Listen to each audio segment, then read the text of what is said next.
mbokk yi ñuy teewlu fii ci Ngor Plus ñu leen di dalal nag ci seen Info Plus nga xam ne dañ leen koy amal week-end bu jot tey nag ñu daal di déplacé wu ñëw ba fii ci Ngor waaye nag li ñuy waxtaanee ci boppu xibaar yi bokk na ci li nga xamante ni moo di campagne de vaccination mi nga xamante ni nag nguur gi lancé na ko ginnaaw ba jëwriñ ji ñu denk wàllum wér gi yaram daal di jël dose bi njëkk muy Abdoulaye Diouf Sarr naka noonu itam gox yu bëri daal di nañuy jot li nga xamante ni moo di seen ay vaccin ba fii ci Ngor nag maire bi jël na vaccin bu njëkk bi ngir wan askan bi rek solo si nga xamante ni am na ko ci biir xibaar yi itam dinañu wax mbirum Ousmane Sonko ak Adji Sarr ginnaaw ba assemblée nationale daal di lalli malaanu kirlaayam ngir rek moom njiitalu Pastef bi mu mën a dem rek wuyu ji moom nag njiitalu Pastef bi bëri na ca ay ñoñam ca ñoom ñoo xamante ni téye nañ leen dinañ ci ñëw ci biir xibaar yi itam dinañu wax coowal suuf si nga xamante ni dox na diggante Wakaam Yoof ak Ngor ñoom nag ñuy sàkku ci nguur gi mu daal di leen jox li nga xamante ni moo di hectare yi mu warloon ak ñoom ndax rek ñoom askanu Ngor ñoo ci gën a yeyoo ca beneen wàllu itam waa Wakaam daal dinañ ci yiy yàbbi dinañ ko jeexalee li nga xamante ni moo di wàllu tàggat yaram mu di rugby bi nga xamante ni nag ay bis yu ñu génn amal nañu ab formation ngir tàggat ñi nga xamante ni ñoo di taskatu xibaar yi ci li nga xamante ni moo jëm ci wàllu woowee waaye itam daal dina cee porox ndoolu wax rek li nga xamante ni moo di jafe-jafe yi ñuy jànkonteel ci boobule discipline di ngeen teewlu seen ay kaddu ci biir xibaar yi itam dama ciy dalal ki nga xamante ni moo di Alpha Ba nekk premier adjoint au maire monsieur Ba maa ngi lay nuyu.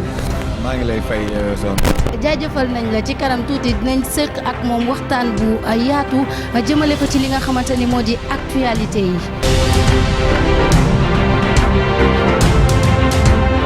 Mongo ginnaaw bi ñu leen nuyoo di rafetlu taamu bi ngeen taamu Ngor Plus ngir di fi taataane xibaar ni ma leen ko waxee ci bopp xibaar yi mu di lancement de vaccination bi nga xamante ne nag nguur gi daal dina koy dëgmal ginnaaw ba jëwriñ ji ñu denk wàllu wér gi yaram di Abdoulaye Diouf Sarr amalee li nga xamante ni moo di vaccin bu njëkk bi gox yee goxaat yi ci àddina bi nag daal dina ñuy jot seen wàll waral nag fii ci Ngor maire bi di Amadou Gueye Aty moom ak médecin chef bi ak ñëpp ñoo xamante ni rek ñi ngi liggéey ci poste de santé bu Ngor daal dinañu jël li nga xamante ni moo di vaccin bi ngir wan askan wi rek ni li nga xamante ni moo di jafe-jafe yiñ ciy wax amu ci moom nag maire bi daal di def acte bi nga xamante ni képp koo xamante ni askanam nga rafetlu nga ko.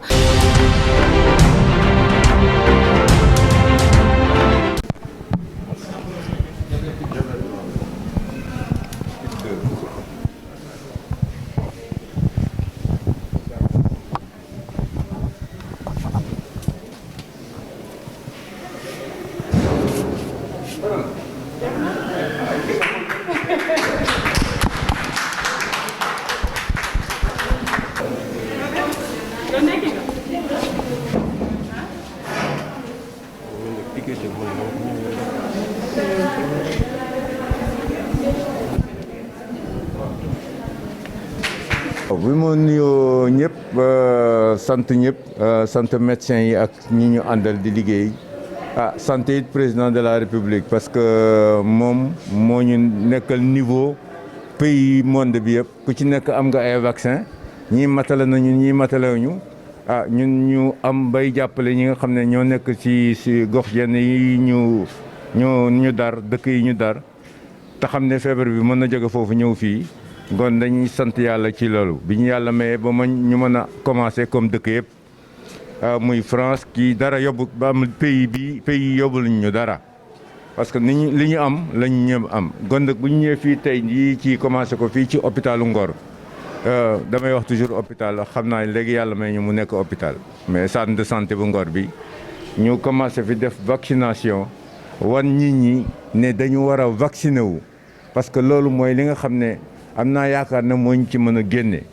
ñu commencé ko fii tey ma joxe exemple bi wan ne vaccin yi dara amu ci gis ngeen ñàkk naa bu pare te maa ngi na cocc dara jotuma te am naa yaakaar ne dara du ci jub muñ naan nit ñaa ngi am ay xel yaar kii waaye loolu matu ko je pense que bu ñëpp vacciné woo rek ñi nga xam ne tranche d'âge yi nga xam ne ñoo war a vacciné wu parce que dañuy commencé ci médecins yi ak ñi nga xam ne ñooy liggéey ci hôpital yi kuréel yooyu bu ñu paree ñu jël ñi nga xam ne ñoo am 60 ans jëm kaw te am pathologie am par exemple am feebar muy diabète ak leneen parce que ñooñu ñoo ci gën a am risque gaaw a jàpp maladie bi ñooñu bu ñu paree ci ñooñu nag ñuy doog a wàcc ci jeunes yi 18 ans ak kii daal di maasale léegi normalement vaccin yooyu dinañ ko commencé fekk fukki fan ak juróom voilà bu ñu commencé nag def en sorte que ñëpp am parce que dañ ne yëf yi na nekk yëf loo xam ne c'est démocratique képp ku ko war a jot rek na nga ko jot loolu daal laa ne woon tey jii ñu wax ko ak yéen te nag di leen ñaax ne fekk fukki fan ak juróom bu ñu commencé di vacciner ñi nga xam ne ñoo bindu pour ñu vacciner nañu gaaw ñëw ñu vacciner leen parce que loolu moo ñuy aar njaboot gi wasalaam. dañ am honneur recevoir monsieur le maire mu ñëw fii pour ñàkk bi ci Covid 19 moom yàlla def na tey moom jël na dose am déjà première dose bi en tant que autorité ci Ngor jël na ko mu ngi nii taxaw yàlla def na 15 minutes gisul dara ci yaramam donc dañ ciy sant yàlla. man tamit mi taxaw yàlla def na jël naa première dose ak sama carte bi nekk nii def naa lépp mais aw ma benn signe alhamdulilah sant yàlla donc damay ñaax rek ñi fa nga xam ne dañu war a ñàkku ñu ñëw ñàkku mais ñàkk bi dafa am nu mu dëree dafa am phase bu njëkk bi nga xam ne dañuy jël personnel médical bi nga xam ne ñu ngi liggéey ci santé bi ñu ñàkk leen fukki fan ak juróom yi nga xam ne moom lañ njëkk a jot bu loolu passé dañuy jël ñi nga xam ni am nañ juróom benn fukki at ak lu topp te nga xam dañu amal nag ay yeneen feebar yu mel ni ay diabète wala tension wala yeneen feebar yoo xam ne ñu ngi seen yaram bu ñooñu jàllee dañuy door a jël ñi nga xam ne am nañu juróom benn fukki at te amuñu feebar bu ñu àndal bu loolu passé nag dañuy jël population générale ñi nga xam ne dañu am fukki at ak juróom-ñett ba juróom benn fukki at donc loolu daal nañ ko programmé mais nag damay ñaax aussi nit ñi ne leen ñàkk bi rek doyul même bu ñu la ñàkkee tamit da nga war a continuer mesure barrières yi mooy que da nga war a jël distance diggante ñaar nit distance dañ ko war a moytu jegewante bi dañu war di takk masque yi dañu war a utiliser gel yi di raxas loxo yi parce que loolu tamit mooy tax que feebar bi du wàllaate di dem incha allah loolu daal mooy li ñu ciy sànni incha allah.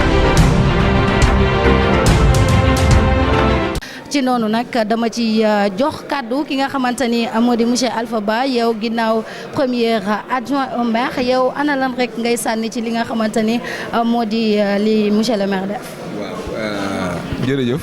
vraiment man dama jàpp que ne gis nga arrivé vaccin yi fii si suñum réew aubaine la parce que ñun gox-goxaat yi surtout ñun ñi xam ne dañu féete côté saw jant bi xam ne ñun suñu ressources yëpp si mbirum tourisme la ak kii dañu souffrir lu bëri si Covid bi bu ngeen fàttali ko fi at il y a 1 an de cela la mbas mi déclenché wu alors ñun on a voulu accompagner suñu population vraiment def naa si ñoo si àndoon si loolu lu nekk def nañ ko jël nañ suñu ressources yëpp additionné yi ñaan am sax dugal ko si biir ba nga xam ne début d'année bii nii difficilement la ñu commencé suñu exercice bi parce que dencituñu woon dara donc je pense que lii bu naree continuer waat 1 an de plus bu boobaa def naa gox-goxaat yëpp si suuf lañ jëm moo tax bii ñàkk bi amee dañ sant yàlla ñu ne lii def naa mooy unique solution li nga xam ne tey moo ñu mën a permettre ñu génn ci crise bii nekk nii te mu nar a gën a empirer wu donc comme ni nga ko waxee il y a 2 jours monsieur le maire en personne dem na lancer campagne bi fii au niveau de sa commune mooy lu ñëpp rafetlu parce que moom lañ ñor ñëpp boole seen kàddu jiital ko donc moom moo war a joxe toujours le bon exemple won yoon bi donc vraiment muy li ñuy ñaan rek mooy mu continuer parce que ils ont dit que dans 15 jours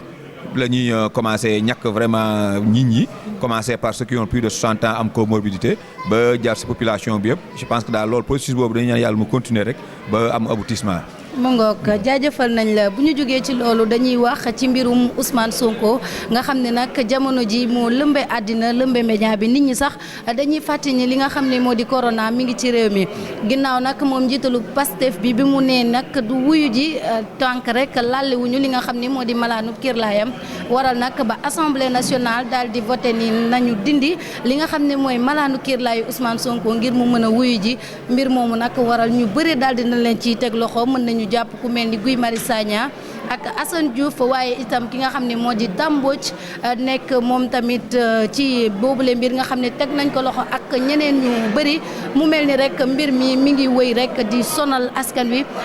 monsieur Ba mu nekk loo xamante ne nag jamono ji jafe-jafe ju metti la askan wi di dund ndaxte bu njiitalu Pastef ne du wuyu ji ay militant wam xeex dëkk bi tàkk te mën nañ ne am nañu beneen priorité mu di mbas mi di corona yow ana yan kàddu rek nga ci sànni. waaw jërëjëf je pense que c'est une question qui défraie la chronique en ce moment comme ni ñu koy waxee mbirum Ousmane Sonko leader la di ko ñu bëri naw ci Sénégal muy nekk jeune di susciter espoir ci ñu bëri it donc mais man li ma ci wax rek mooy ni que ñëpp di considérer mooy que c'est une affaire privée entre deux citoyens sénégalais donc affaire bi dem na justice je pense que Ousmane Sonko dina wuyu ji ak du wuyu ji ñun li ñuy ñaan yàlla rek mooy mu dem wuyu ji yàlla def ci jàmm mu dem bu fekkee moo deful mu setal deram justice bi aussi def liggéeyam équitablement waaw ñun daal li ñuy ñaan mooy na dëkk bi am jàmm parce que lu fi nit mën a woote lu dul jàmm wax fi lu amal nit ñi njëriñ nit ñi bañ a topp seen émotion aussi bañ a indi parparloo bu bëri et je pense que daal bu ñi war wax bu ñu waxee comme ni ñu koy kiwee je pense que jàmm daal dina ci am. moom nag njiitalu Pastef jàpp nañu mbir mi mbirum complot politique la. waaw bon loolu xam nga am na ci droit parce que nit ki boo toogee yow amoo sentiroo que ne vraiment ni affaire yi ni muy doxee jaarul yoon am na droit ak ñi mu àndal ne lii lañ gisee mais il n'est pas dit que ñoom aussi liñ gis rek loolu mooy lii nekk donc Sénégal pays de droit la même bu fekkente ne ñu ngi koy comploter am na ay citoyens yoo xam ne tey ñu ngi taxaw di seetaan loolu duñ ko fi mës a duñ ko nangu bu fekkente ne dañ koy comploter laa wax am na ñoo xam ne tey yoon moo leen tax a nekk fii si dëkk bi loolu duñ ko mës a nangu te tamit buñ fàtte ne population mooy décider la justice est rendue au nom du peuple bi tey ñu ngi yor seen nopp di déglu yor seen i bët di xool man pour man daal s'il n'a rien à se reprocher ne conformer wu à la législation topp yoon ba fu mu li ko yoon may bu fekkente ne tamit fi ñu ko nar a yóbbu du foofu dina gis peuple bi xam ne tey dañ ko wóolu ànd ak moom duñ seetaat yenn yi incha allah loolu daal laa si lu ma si wax. mu nga ko ñu wax ci leneen mu di coowal suuf bi nga xamante ni nag dox na ci diggante Wakaam Yoff ak Ngor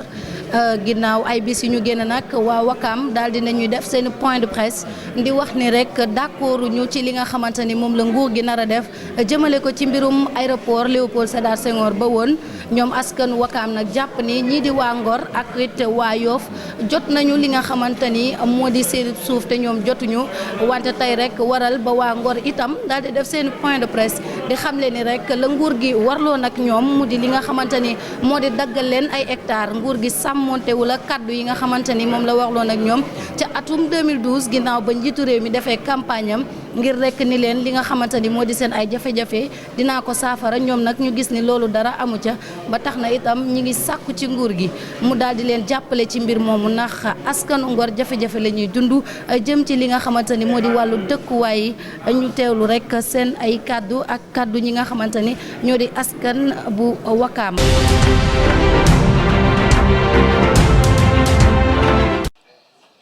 gannaaw ba ñu amee ñaanuk sunu imam ratib El Hadji Youssou Ndoye am ndigaluk jaraaf Saliou Sam du chef de village du dëkk bi ànd ceeg sunu autorité administrative du monsieur le maire Amadou Gueye ànd seeg sunuy frais yi nga xamante ne ñoo yor sunu coutume di jàppale jaraaf ci liggéey bi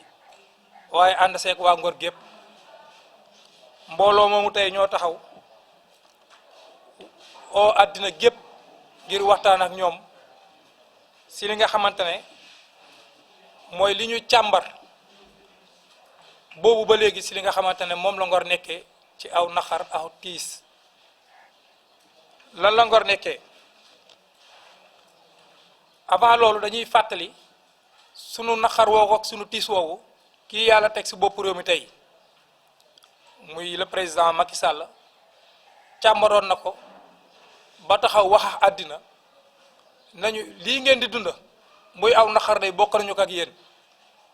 te bés bu ngeen ñu jàppalee ba ñu toog ci bopp nguur gi danañ leen ko fajal muy li ngeen xamante ne am na ci aéroport bii ngeen gis nguur gi fi nekk ni mu koy def jaaduwul loolu ku ne fàttala ko daka waaye ba mu ko waxee ba léegi depuis 2012 gis nañu ne ay morcellement mu nga fay am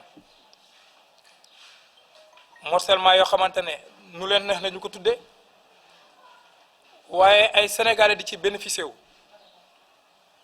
sénégalais yooyu di ci bénéficié wu nag dañu ne lan moo tax waa Ngor mënuñu ci bopp ñan ñooy waa Ngor waa Ngor ñooy ñi nga xamante ne ñoo moomoon suuf si jox ko réew mi ngir utilité publique maanaam lu àddina gépp bokk ñu jëriñoo ko waa Ngor ñooy ñi nga xamante ne ñoo dëkk ak suuf si waa Ngor ñooy ñi nga xamante ne ay sénégalais lañu comme ni si sénégalais yi di bénéficier wu ba tey état bi waxagul ak ñun ñuy fàttali de bi ñuy tëggaat suñu constitution réew de am na lu ñu jagleel ci wàllu woowu ne dinañu joxaat gëdd ak yelleef ci ñi nga xamante ne seen gox am na lu fay bejje ci ay wërsëg ñu mën ko jariñoo ci seen dëkkuwaay mu mel ni aéroport bi ñun ñoo ci gën a jege ñoo ci gën a yey gannaaw ba ñu koy jox ay Sénégalais ñu koy dëkkee kon gannaaw loolu ñu ne Ngor soxla na dëkkuwaay lii tax mu soxla dëkkuwaay nag ku xool xam na ne Ngor xat na xat goo xamante ni bokk na ci dëkk yi gën a xat ci Sénégal village traditionnel bi ku fi dugg rek sunu mbokki naataangooy journalistes yi bu ñu fi ñëwee bu ñuy dugg ci dëkk bi dañuy am problème ci village traditionnel bi ndigee xataay bi nga xamante ne ñu ngi koy dund xataay boobu nag tey dafa jur ay njàqare yu bari su wàllu sécurité su wàllu wér-gu-yaram xataay boobu jur na fitna gu bari mu doon musiba boo xamante ne mu ngi nelaw te ëllëg mën na xëy yeewu te nag ki nga xamante ne ñoom la ñu jox ñu yite réew mi yaakaar naa li ñuy xaar ci ñoom moo ñu taxawu askan wi ba ñu bañ a yegg ci musiba boobu du xool ni ñuy faje nit ñi tey Ngor village traditionnel bi dañuy wax ne 10 000 habitants au kilomètre carré mu doon lu yéeme te wallahi dëgg la kon ñu ngi fàttali àddina ne lii la ñuy dund ñun waa Ngor ñu dund injustice bu bari ci wàllu suuf ku xool le remembrement des Almadies bi fi jàll nga xool suufas Ngor Almadies li muy jar ñu koy nangu suñu ñun jaarale ko ci ay domaine maritime xëy déclassé ko def ko domaine privé de l'État jox ko ay nit ñu koy jariñoo ci jaay doole parce que ñoo toog fu ñu ci wàllu woowu di doxale lu leen neex di jaay doole ñu koy wax waa nguur gi ñuy fàttali àddina gépp aw askan lañu ni askan yi aw xeet lañu ni xeet yi ñu am soxla lañu comme ñëpp kon gannaaw ba yooyu yëpp ñu ngi koy dund ci ay naqar ay tiit ndax yor askan woo xamante ne bu ñii di tëdd ci lal ñeneen ñi ñu ngi xaar ñu yeewu pour ñu dem tëdd ci guddi gi kon fitna mu ngi yeewu te xam ngeen ne kuy ne ci mbedd rek am jikkoy mbedd lan la ñuy xaar tey Ngor mu ngi xaar état bi jox ko 50 hectares ngir mu mën faa dëkke man faa am fu ñuy jàngale suñuy doom man faa am dund gu dal ndax fitna gi ñuy dunda ëpp na taaw askan lañ ci biir askan wi askan lañ woo xamante ne saa yu nguur daan soxla bu ñëwee fii ñu jox ko lu mu bëgg àddina gépp mën ko témoigner yaakaar naa bu ñu doon nit ci fitna du ñu dëkkook ñun ñoom ñi yàlla dénk réew mi ñi ci ëpp ñox ñun ñoo dëkk fii ci Ngor kon fitna googu nga xamante ne mu ngi nelaw bu ko kenn yee kon ñu ngi ñaan nguur gi nañu jël seen responsabilité ci lii askan wi di dund ba ñu dalee wax yàgg na waaye duñu tàyyi ndax Sénégal gépp dinañu seede ne wax nañu de 2011 jusqu'à nos jours ba tey waa Ngor ñu ngi wax kon li ñuy sàkku daal mooy ñu ekki 50 hectares maanaam juróom fukki hectares yoo xamante ne lépp lu sinu fitna danañ ko fa mën a régler ci wàllu dëkkuwaay ci wàllu ay bërëbu jàngukaay ak bërëb yoo xamante ne dina mën a defar sunu dund ñu dund gu dal kon loolu lañ doon fàttali àddina di ko fàttali monsieur le président te di sàkku ba tey jii na ñu ngi am yaakaar na dinañu fajal sunu mbébét bii di ko xamal ne ni sunuy njiit yi day doy nañ ñu comme ay intermédiaire suñuy njiit yi doy nañu ñu ngi ñaan mu recevoir mbootaay mii di Ngor nga xamante ne kuréel yépp ñoo maase ànda kenn nag génnu ci mu daal di ñu woo daal di ñu fajal suñu soxla su ko defee ñun ñëpp ñu mën a santaat yàlla bu baax kon ñu ngi teeral suñuy wax di gërëmaat waa Ngor gi nga xamante ne teew nañu fi ak sunu journaliste yi nga xamante ne ñooñu ñëw jàppale ñu ba àddina mën a dégg tey li ñuy mbébét di ko joytu ngir ñu mën see am saafara kon ñu ngi teeral si allahumma salli ala sayyidina muhammadin wa sallim.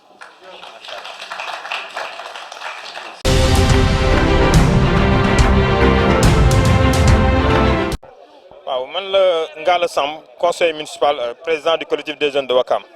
waaw tey dañu oote woon fii si Ouakam tey le collectif des jeunes pour wax ak opinion nationale ak internationale bi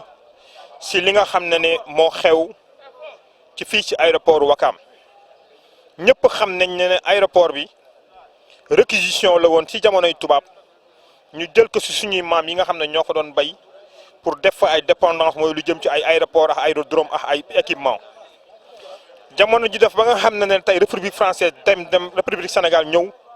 ñu war a jël suuf si delloo ko ñu ko moom boobu ba léegi ñuy assister vraiment benn spéculation ak benn vraiment loo xam ne foncière boo xam ne mënuñu ko wax parce que suuf si ñu koy jël di ko caxase ci régime yi fi jaar boobu ba tey mais li gën a garaaw mooy tey gouvernement Macky Sall le président Macky Sall alors bu muy nekk candidat élection 2012 ñëw taxaw fii ci site bi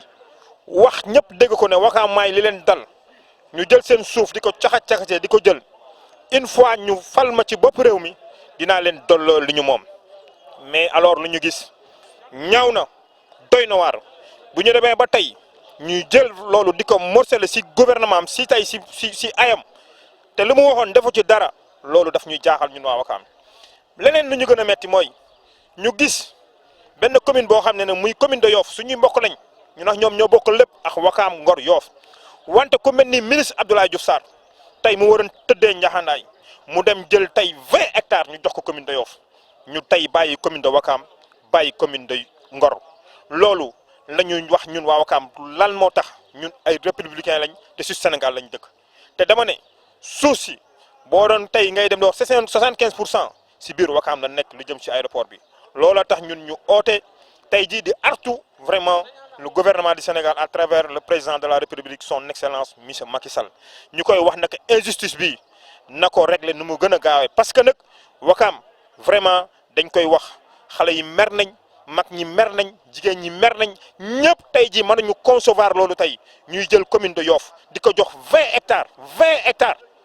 bàyyi ñun loolu moo waral suñu oote bi nag di teg suñu premier plan d'action moo doon tey wax ak nit ñi informer l'opinion vraiment ba nga xam ne tey ñu ngi yaakaar ne dinañ ñu déglu buñ ñu déglu lee nag dinañ xamal ne vraiment ñoom ñoo ñu tooñ si à tous les niveaux parce que nag ñun lu ñu mën rek mooy artu wax parce que ay Sénégal lañ comme ñëpp.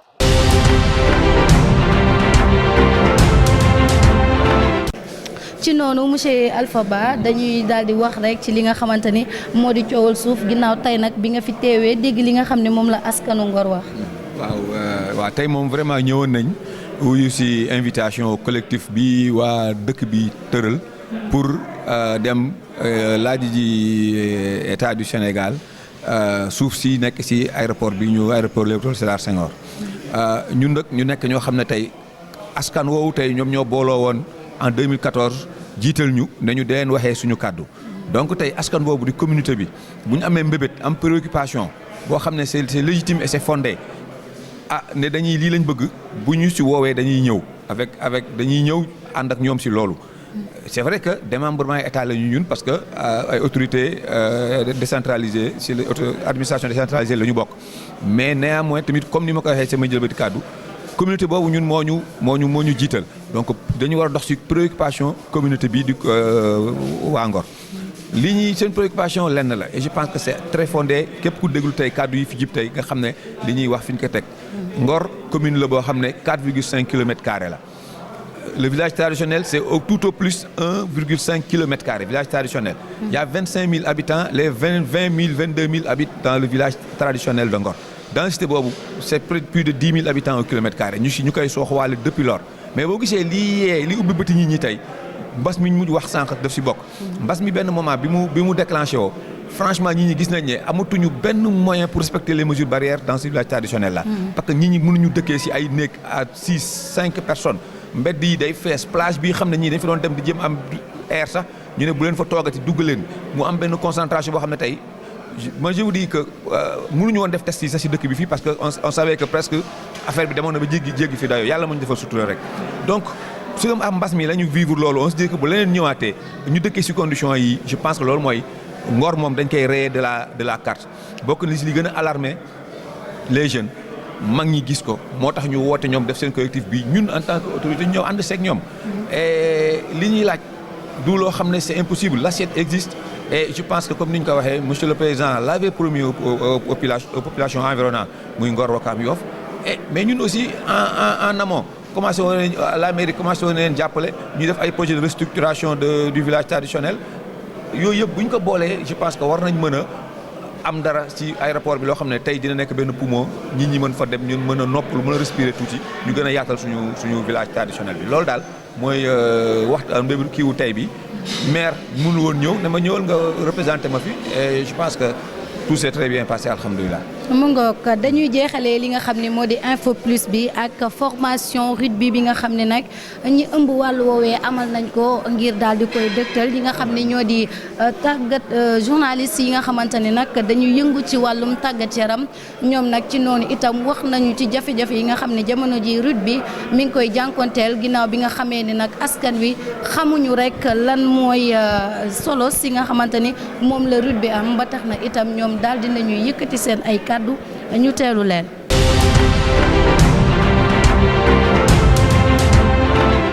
dañoo nekk fii pour def formation ak journalistes yi maanaam journalistes yi la ñuy former tey pour permettre leen ñoom ñu gën a xam lan mooy rugby gën ci mën di waxtaan ci plateau télé yi plateau rajo yi ak aussi bu ñuy bind seeni article ndax li ñu gën a soxal ci fédération bi ba ñu organiser formation bi mooy que ni tey jii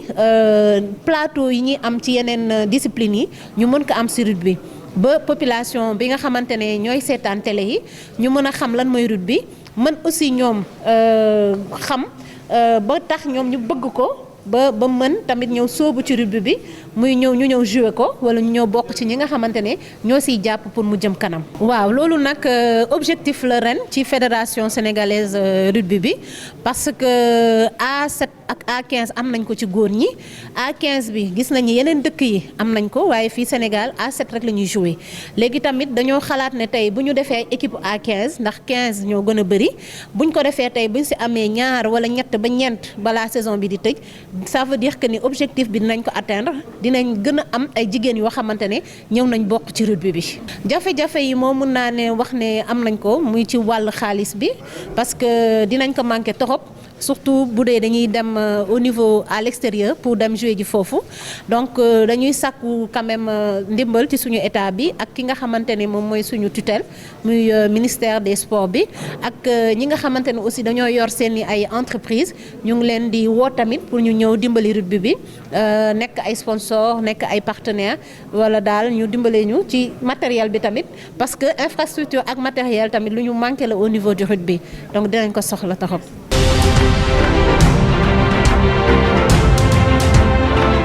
Monsieur Alpha Ba ñu ngi lay jaajëfal vraiment ci sa disponibilité ci nga teew ci info plus bile ana ban kàddu gu mujj rek ngay sànni ci. waaw man du wax rek ne plaisir bi yëpp si man la nekk parce que tamit xam nga ñun en tant que des politiques toujours dañuy bëgg di communiquer. donc à chaque fois qu'on a la chance vraiment am benn média bu ñu am fu ñu mën a dem waxee rek da ciy kontaan. vraiment wax ne Ngor Plus tamit vous êtes des partenaires de la mairie et à chaque fois on a toujours collaboré te gis nañu seen émission yéen a koy def avec beaucoup de déontologie et di leen encore di ñaan yàlla rek seen télé bi gën a jëm kaw en tout cas ñun moom à chaque fois que vous aurez besoin de nous on sera présent et je pense que toute information bu ñu yor dinañ ko partager ak yéen Ngor Plus yow moom personnellement di la vraiment ñaanal rek. ngay gën a yokku di gën a kii xam naa ku bëgg sa gëm sa liggéey nga te tu le fais avec beaucoup de professionnalisme merci. jaajëfal nañ la monsieur Alpha Ba moom nag nekk premier adjoint au maire Amadou Gueye Aty fii ci Ngor di leen jaajëfal itam yéen mbokk yi ñu doon teewlu ci Ngor Plus mu nekkoon seen info plus nga xamante ne nag dañ koy amal week-end bu jot ñu leen di dox dig daje ci beneen rek li nga xamante ni moo di info plus jaa ngi jëf ci teewlu.